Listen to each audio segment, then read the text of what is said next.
اللہ پوچھ رہا ہے کہاں جا رہے ہو؟ فَأَيْنَ تَذْهَبُونَ کہاں جا رہے ہو؟ آتے جاتے قرآن ہم سے پوچھے گا کہاں جا رہے ہو؟ جانے کا جواب ہے تو جاؤ، ورنہ کہاں جا رہے ہو؟ اگر اللہ کو جواب ہی نہیں دے سکتے کہ کہاں جا رہے ہو تو کیوں جا رہے ہو؟ ایسے ہی مولا حسین کا ایک جملہ میں آپ کو ہدیہ کر رہا ہوں. آپ نے مکے اور کربلا کے درمیان جو سفر ہے تقریباً 18 منزلیں ہیں جہاں آپ نے قیام کیا ہے. مکے سے کربلا تک، ظاہر ہے آج بھی آپ ذرا گوگل پہ جا کے سرچ کیجئے، بڑا لمبا سفر ہے مکے سے کربلا کا سفر، یعنی سعودی عرب سے عراق کا سفر. اور پھر عراق میں بھی کربلا کوئی عراق کے کسی بارڈر پہ نہیں ہے، مین درمیان میں ہے اس ملک کے. تو آپ نے جو سفر کیا اس میں ایک جگہ آپ نے فرمایا من کانا بادلن فینا فلیرحل معنا، جو اپنی ذات سے ہاتھ اٹھانے کو تیار ہے وہ مجھ حسین کے ساتھ چلے. میں کہتا ہوں ایسا فارمولہ ہے، ہر ایک حسین کے ساتھ چل نہیں سکتا. ہم حسین کے نام کے ساتھ تو چل رہے ہیں، حسین کی ذات کے ساتھ چلنا بہت مشکل بات ہے. حسین کی ذات کے ساتھ چلنے کے لیے اپنی ذات سے ہاتھ اٹھانا ہوگا، اپنی خواہشات سے ہاتھ اٹھانا ہوگا. امام نے اقتدار کی خاطر کربلا نہیں بسائی ہے، امام نے اقدار اور تہذیب کی خاطر کربلا کو بسایا ہے. جلدی بس آپ سن لیجئے کہ اقدار کسے کہا جاتا ہے. اقدار میں سب سے پہلی قدر کو علم کہا جاتا ہے. اقدار میں دوسری قدر کو سخاوت کہا جاتا ہے.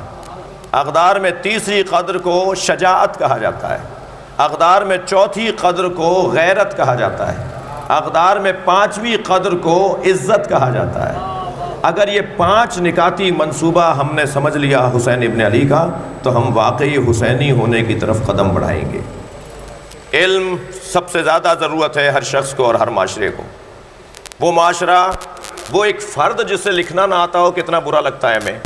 ایک مرتبہ گر جاتا ہے ہماری نگاہوں سے جس کو رائٹنگ اچھی نہ ہو، جس کی فرض کیجئے جس کو لکھنا نہ آتا ہو، جسے ڈرافٹ بنانا نہ آتا ہو، جسے مثال کے طور پہ 2 لائنیں لکھنی نہ آتی ہوں، ہماری نگاہوں سے وہ گرنا شروع ہو جاتا ہے کہ بھئی کیا آدمی ہے، ہم تو سمجھتے پتہ نہیں کیا ہے، اس کو تو لکھنا نہیں آتا، اس کے پاس تو کوئی معلومات نہیں ہے.